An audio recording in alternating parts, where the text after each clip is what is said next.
HTML5 Bangla টিউটোরিয়ালের আজকে part 5 আমি চলে যাচ্ছি আমাদের HTML ফোল্ডারে, যেখানে আমি একটা ফোল্ডার তৈরি করে রেখেছি এর মধ্যে HTML5 নামে। সেখানে আরেকটি ফোল্ডার রয়েছে অ্যাটম। তো এটাকে আমি রিনেম করে index.html করে দিচ্ছি। তারপর আমি চলে যাচ্ছি অ্যাটমে আমি ওই ফাইলটাকে অ্যাড করে নিচ্ছি। আমি ফোল্ডারটা অ্যাড করে নিলাম এবং বাকি যে ট্যাবগুলো আছে সবগুলো আমি ক্লোজ করে দিচ্ছি। ওকে ফাইন, আমি সবগুলো লেখা মুছে দিলাম এবং আমি এখানে লিখছি HTML5 ট্যাব বাটন ক্লিক করছি কিবোর্ডের। তো দেখুন একসাথে অনেকগুলো লেখা চলে আসছে।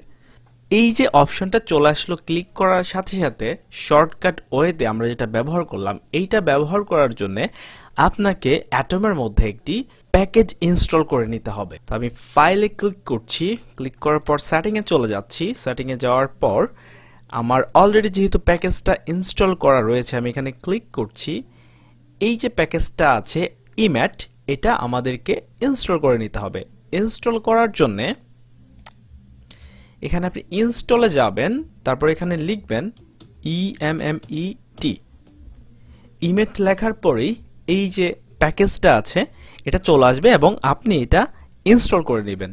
আপনি যদি এটা ইনস্টল না করেন তাহলে এই যে আমি লিখলাম এবং আরও অনেকগুলো শর্টকাট আছে, লাইক এখানে আমি এইচ লেখার পরে এখানে অনেকগুলো সাজেস্ট করছে আমাকে অনেকগুলো ট্যাগ।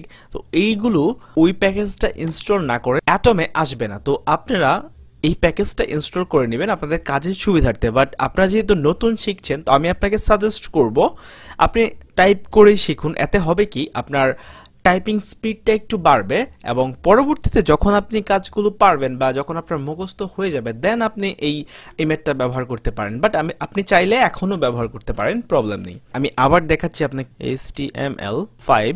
এখন আপনি কিবোর্ডের ট্যাব বাটন ক্লিক করবেন যেটা ক্যাপস লকের উপরে আছে। ট্যাব বাটনে ক্লিক করার পরেই দেখবেন যে একটা HTML5 লেখার ফরম্যাট চলে আসছে। এটা হচ্ছে বডিতে আমরা যাই লিখি সেটা লিখব। একটা হেডিং দিচ্ছি is1, এখানে আমি লিখে দিলাম হ্যালো ওয়ার্ল্ড। আমরা আজকে দেখব কিভাবে হেডিং ট্যাগ কাজ করে এবং প্যারাগ্রাফ ট্যাগ কাজ করে। এখন আমরা দেখছি কিভাবে হেডিং ট্যাগ কাজ করে। আমরা এই লাইনটাকে কপি করে নিচ্ছি, এন্টারে ক্লিক করে এটা নিচে দিয়ে দিচ্ছি। হেডিং ট্যাগ 6টা হয়। প্রথমটা হচ্ছে h1, তারপর h2, h3, h6, এইভাবে 6টা হেডিং ট্যাগ হয়। তো আমরা প্রথম ট্যাগটাকে h1 রেখে বাকি ট্যাগগুলোকে চেঞ্জ করছি। চেঞ্জ করার জন্য দুইটা একসাথে আপনি চাইলে চেঞ্জ করতে পারেন। এইখানে ট্যাগের একদম শেষ পর্যায়ে আপনার কার্সরটা রেখে মানে লেখার পয়েন্টারটা রেখে আপনি যদি কন্ট্রোলে প্রেস করে ধরে রেখে পরের যে ট্যাগটা এবং যেখানে ব্র্যাকেটের সামনে ক্লিক করেন তাহলে আপনি দুইটাই একসাথে চেঞ্জ করতে পারবেন। লাইক আমি এখানে ক্লিক করে এখানে ক্লিক করলাম, এখন দেখতেই পাচ্ছেন যে দুইটা একসাথে চেঞ্জ করার অপশন চলে আসছে। আমি ব্যাক প্রেসে ক্লিক করে এটা ডিলিট করলাম, ডিলিট করে এখানে আমরা h2 ট্যাগ দিয়ে দিলাম। এইভাবে আমরা সবগুলোকে চেঞ্জ করে নিচ্ছি। এখানে যদি আরো অন্য কোনো জায়গাও চেঞ্জ করতে চান একসাথে তাহলে অনেকগুলো একসাথে চেঞ্জ করতে পারবেন।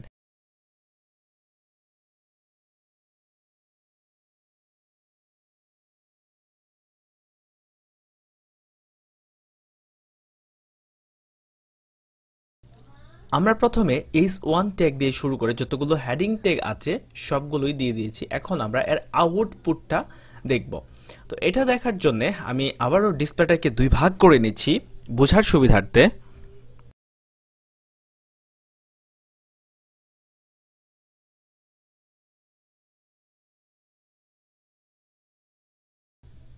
আমি এই কোডটাকে রান করছি ব্রাউজারে।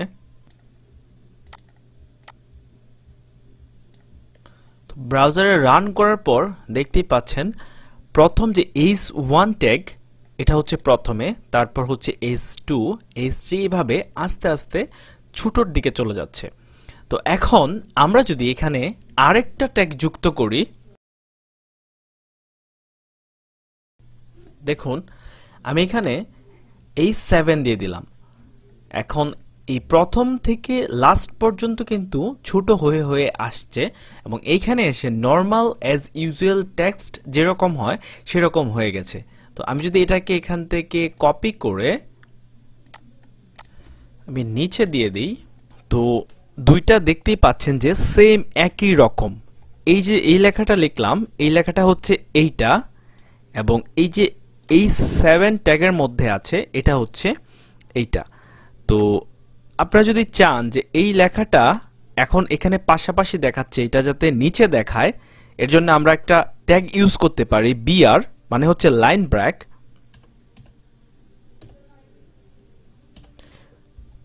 বিআর দেওয়ার পর এটা কিন্তু নিচে চলে আসছে, আমরা বিআরটাকেও নিচে দিয়ে দিচ্ছি। এখানে আপনি যদি এন্টারে ক্লিক করে লাইনটাকে নিচে নিয়ে যান তাহলে কিন্তু এটা নিচে আসবে না, আপনাকে এটা কোড করে নিতে হবে। তো আপনাকে লিখতে হবে বিআর। এই বিআর ট্যাগেরও কিন্তু কোনো এন্ডিং ট্যাগ নেই। এই 7 এবং এখানে যে লেখাটা আছে দুইটা সেম, বাট এখানে কিন্তু কোনো কোড কাজ করছে না, কারণ এই 7 নামে কোনো কোডই নেই। তো আমরা চাইলে যে কোনো কোড এখানে ব্যবহার করতে পারবো না, HTML5 এর যে কোডগুলো আছে সেইগুলোই আমাকে ইউজ করতে হবে। আশা করি বুঝতেই পারছেন। আমি এটা ডিলিট করে দিচ্ছি, এটাকে আমি ডিলিট করে দিচ্ছি। এখন আমরা দেখব পি ট্যাগ কিভাবে কাজ করে। আপনি যদি এখানে পি লেখেন তাহলে P paragraph tag, P tag হচ্ছে মানে প্যারাগ্রাফ ট্যাগ। আমি আপনাদেরকে একটি ওয়েবসাইটে নিয়ে যাচ্ছি। আমি এখন আছি দি ডেইলি স্টারের ওয়েবসাইটে। তো আমি স্ক্রিনটাকে বড় করে নিচ্ছি। এখানে দেখতে পাচ্ছেন অনেকগুলো লেখা আছে। এই প্রত্যেকটা লেখা আলাদা আলাদা এক একটা প্যারাগ্রাফ, লাইক এইখান থেকে এই পর্যন্ত একটা প্যারাগ্রাফ এবং এইখান থেকে এই পর্যন্ত আরেকটা প্যারাগ্রাফ, এইভাবে এখানে অনেকগুলো প্যারাগ্রাফ আছে। তো আপনি যদি এগুলোকে ইন্সপেক্ট করেন, মানে ইন্সপেক্ট এলিমেন্টে চলে যান, তাহলে দেখতে পাচ্ছেন যে এই যে একটা ট্যাগ পি ট্যাগ, এই পি ট্যাগের মধ্যে এই লেখাটা আছে এবং পরবর্তীতে আরেকটা পি ট্যাগের মধ্যে এই লেখাটা আছে। তো আপনি চাইলেই কোনো ওয়েবসাইটের মধ্যে চাইলেই হুটহাট করে লেখা দিয়ে দেওয়া যাবে না, প্রত্যেকটা লেখায় এক একটা কোডের মধ্যে দিতে হবে। তো আমরা যদি এটাকে কপি করি, এখানে আমি পি ট্যাগের মধ্যে লেখাটা দিয়ে দিচ্ছি।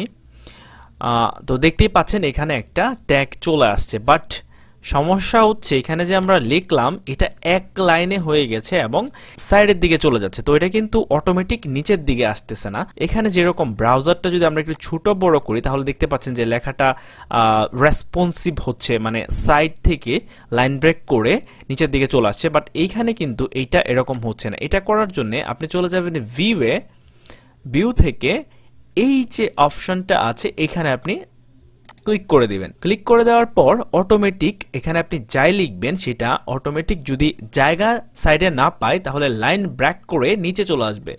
তো এখন যদি এটাকে আমরা ছোট করেও কাজ করি তাহলে দেখতে পাচ্ছেন যে নিচে চলে আসবে। তো আমরা যখন ওয়েবসাইট তৈরি করব তখন আমাদের একসাথে সবগুলো ফাইল নিয়ে কাজ করতে হবে, লাইক একটা ট্যাবের মধ্যে ওপেন থাকবে HTML, আরেকটাতে থাকতে পারে CSS, আরেকটাতে থাকতে পারে JS। তো সেই ক্ষেত্রে এই ট্যাবগুলো কিন্তু ছোট হয়ে থাকবে এবং এই লেখাগুলো যদি নিচে লাইন ব্রেক করে চলে না আসে তাহলে কাজ করতে অনেক সমস্যা হতে পারে। তো বুঝতেই পারছেন যে কিভাবে পি ট্যাগ লেখা হয়। এটাকে যদি আমরা কপি করে দেখি, আবার কপি করে আমি নিচে পেস্ট করে দিলাম, এখানে আবার চলে আসছে। বুঝতে পারছেন কিভাবে পি ট্যাগ কাজ করে। একটা ওয়েবসাইটের একটা পেজে হেডিং ট্যাগ কিন্তু একবারই থাকবে, H1 ট্যাগ একবারই থাকবে, বাট এইখানে যে বাকি ট্যাগগুলো আছে এগুলো বিভিন্ন সময় আসতে পারে, এন্ড বাকি যেগুলো আছে এগুলো পি ট্যাগ হিসাবে থাকবে।